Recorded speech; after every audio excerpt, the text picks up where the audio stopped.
afternoon, everybody. It's a bit gloomy here in Auckland this afternoon, so I hope we get some rain soon, as summer has been quite dry. Last week I left off with showing you the torn paper collage that I was doing in Tropical Wonderland, which is a colouring book by Millie Marotta. In this book I have mostly cut out templates from the original image and use those templates to cut out different patterns. But in this Christmas Iguana, I decided to do torn paper collage, which is very messy, but is really enjoyable to do. So do give it a try if you haven't tried it before. The Iguana is set with several rock papers here that I've pieced together, and sort of a hazy sea background, and this I felt sort of led towards the camouflage aspect of the Iguana. For the teal papers I've used almost completely water papers, lots of different variation and texture in it. Water photos are great. And for the orange, that's a much more difficult situation. It's difficult to find good textured, bright, vibrant orange papers.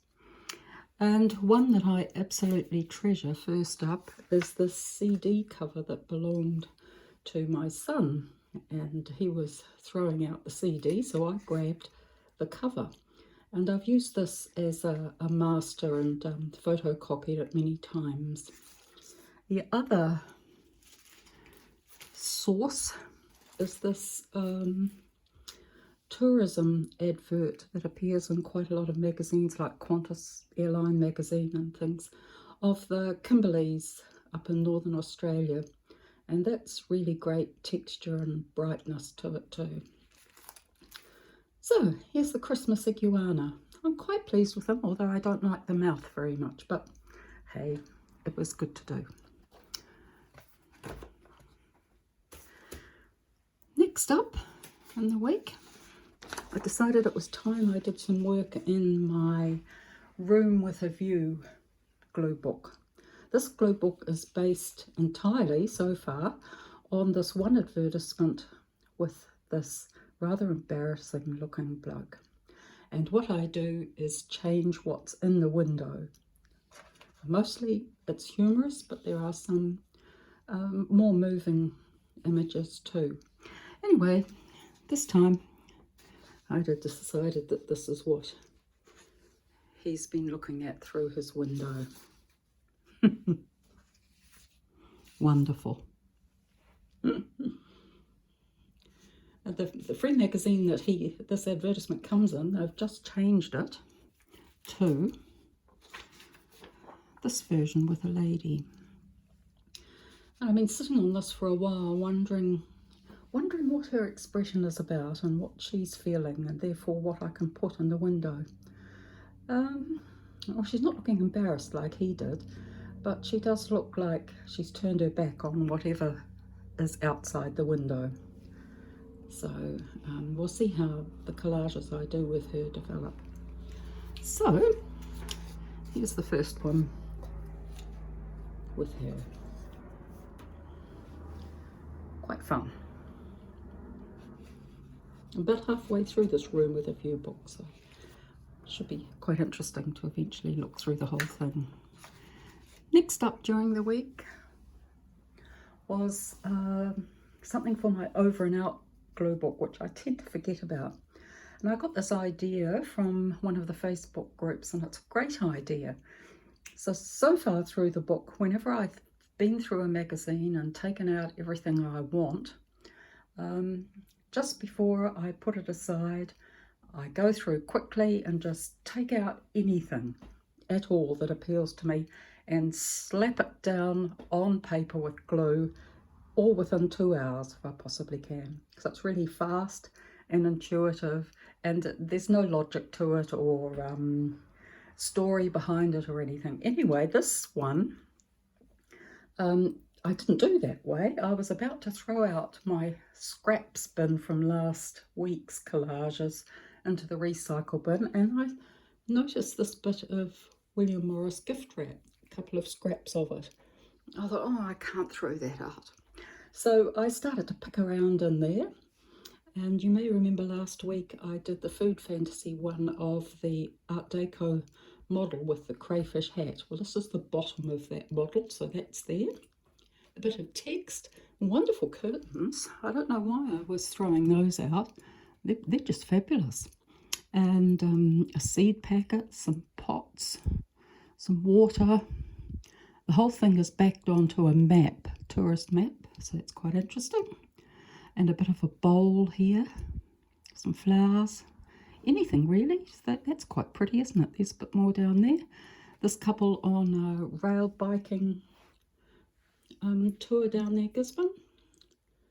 So there we are, over and out. Give it a try. It's just so rewarding, and set yourself a time limit, 2 hours, and that's it. Next up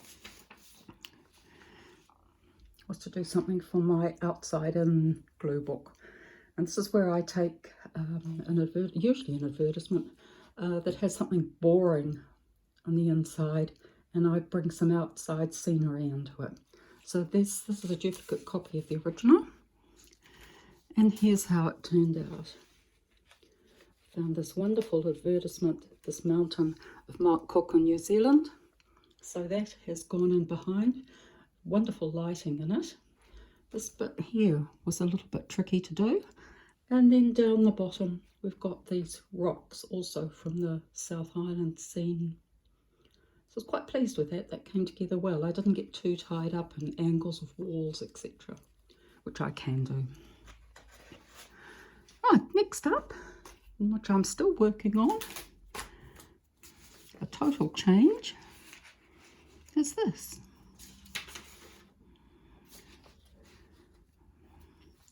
Last week in one of the free magazines I reviewed, what was inside it was this bulb catalogue, and I've gathered up a few of these over the years but never really been sure how to use them because the photos inside are tiny. Anyway, I was starting to think about making up a sort of a quilt design, and then I remembered this fantastic book, which I'll show you in a minute, of template designs. And this, I haven't quite finished this yet. I've still got a few of these star shapes to go, but it's all flower photos from out of that little bulb catalogue. And so I just cut out the shape, hold it up against the flower paper, cut around it, and then glue it on to where I'm building up the image. So I've used these and a couple of other glue books. I used one of these templates for this image for my glue book framed. It has a paper cut background on it. I'll show you how to do that one day. And then I just very laboriously, fussy cutting indeed, cut out all of these shapes and place that over the top. Another way I've used it, which is similar to what I'm doing at the moment, this looks like a stained glass window, but all of the pieces in it come from advertisements or pictures, photos of drinks. So various colourful cocktails, wines, juices. Okay, so that was fun to do, quite effective. So these templates come from this book by Heidi. I'll give you links to the Amazon link, maybe down below, and also mostly to my flip through video that I did a couple of years ago. It's full of some of them are quite complex. Look at that. I don't think you'd want to collage that, but very useful in all sorts of ways to make cards. You'll be surprised how often you'll use it. So that's that. And that's been my collage for the week. But next week, or over this weekend, I'm going to start tackling this for food fantasy. So we've got the cake and we've got this beautiful scene here. What I'm going to do is place the cake up on top of the water. behind it I'm going to try, at this stage anyway, this is the grand plan, I'm going to try to get some mountains in behind it so that the white icing sort of blends a bit with the mountains, and I'm not sure what I'm going to do down here, some tussock or rocks or something. So that's what I'll be doing. Now I'd just like to tell you about one of my Pinterest boards. There's a link to it down in the notes below. And it's a board called Collage Inspiration, and it's where I've gathered together images from Instagram, Twitter, all over the place, of collage works by others that inspire me. So when I'm wondering what to do, I just pop in there and have a look through, and something will hit me in the face and say, do me. So I'll give you a link there and you can have a look through there and see what you think. Okay, so I think sometime during next week I'm going to try and do a video about organising collage papers. So I'll be wanting to hear everyone's ideas on that. So that's it for this week. Have a good weekend, everyone. Bye-bye.